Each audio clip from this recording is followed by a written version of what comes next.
Hello everyone, I'm Keelan O'Connor. I chose to do my project on the documentary Freedom Riders by Stanley Nelson Jr. This moment in history happened in 1961 and lasted about a year. The idea of this movement was started to help abolish the Jim Crow laws and abolish segregation in the Deep South by bringing national awareness to the issue. Some key figures in this movement was John F. Kennedy, Bobby Kennedy, John Lewis, and Martin Luther King Jr. The documentary Freedom Riders does a great job in highlighting many key moments and overall the time of this history, making it a very well-known scholarly documentary perfect for learning about the civil rights era as well as this movement and the importance of civil rights in African American history. So, a brief summary of the documentary. The director is Stanley Nelson Jr., and a few of the interviewees was John Lewis, Diane Nash, and John Segan-Nather. It begins with interviews from people from the Deep South, mainly white folks, talking about their thoughts on African Americans, segregation, and what they thought of African Americans having the rights to vote and being equal to whites at the time. This was all also happening during the Cold War, where President Kennedy had most of his focus on preventing a nuclear war rather than dealing with the problems in the Deep South, like the Jim Crow laws and segregation. It then goes on to the founding of the Freedom Riders, started by CORE, a organization to help with civil rights for African Americans.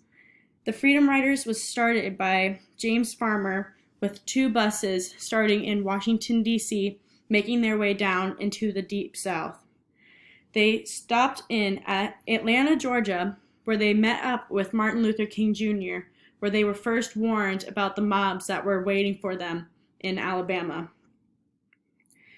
One bus didn't make it to Birmingham, as it was stopped in Anniston and was burned to the ground.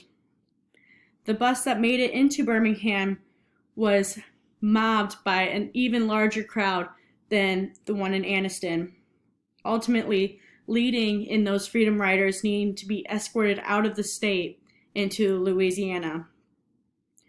There was then a second wave started by Diane Nash, who was a student at Fisk University, and these riders were mainly college students coming from all different universities across the U.S. Mainly these ones were from Tennessee, starting the second wave of the movement. They made it all the way to Mississippi, where they were all then sent into prison. But the Freedom Rides didn't stop there. They kept sending buses, and they kept coming and going to Mississippi, and every time they made it in, they were soon imprisoned.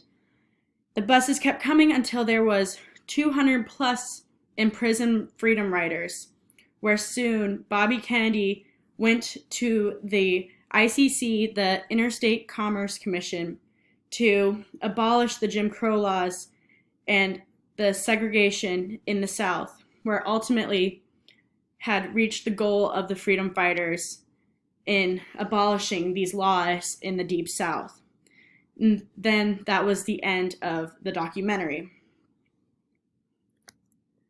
A few strong points from the documentary was the use of well-known figures in history. As many of us now know of John Lewis and have seen him in the news of his recent passing, this is actually his mugshot down in the left-hand corner of him from his time as a Freedom Rider.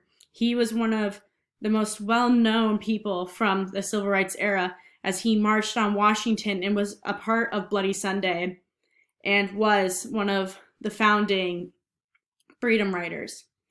Diane Nash, who is the woman pictured on the right, was the leader of the second wave and the college students.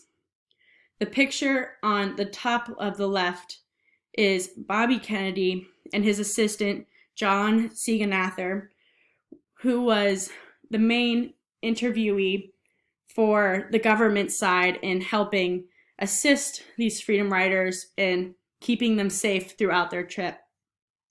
The use of these strong interviews really brought the reliability of the documentary and proved how strong and reliable of a source it really was. Another point that I thought was very strong for them to use was they matched interviews with images and videos.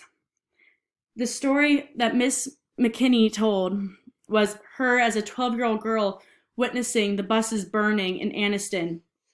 As she was helping the people from the Freedom Ride, getting them water as they cried out for it.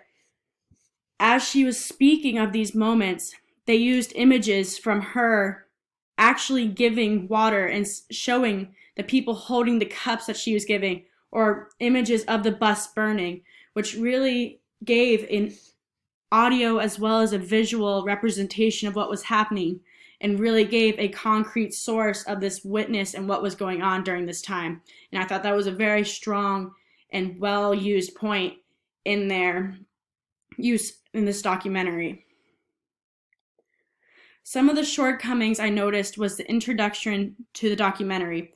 It wasn't very clear as to what I was watching in the very beginning. I had to piece it together as I was watching these interviews of white people in the South wanting segregation and not wanting to be equal. A title page could have helped in knowing that I am watching a movie about the freedom fighters and not just segregation.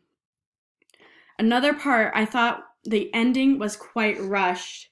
Any more details about the government side of how they got to the point of finally abolishing the segregation and the Jim Crow laws would have been a little bit helpful, instead of as soon as they had reached that point of passing the laws, ending the documentary within 5 minutes. I thought it would have been also nice to know what happened to the freedom riders and if they remained in prison or were released, and how much longer these freedom riders continued going, or if they did it all once they reached this goal. Any of those would have helped the ending be a little bit less rushed or a little more well-rounded to the ending of this story and movement in history. Although the ending was rushed, this was a perfect example of a scholarly documentary. It shares the importance of the freedom rides in desegregating and abolishing the Jim Crow laws in the Deep South.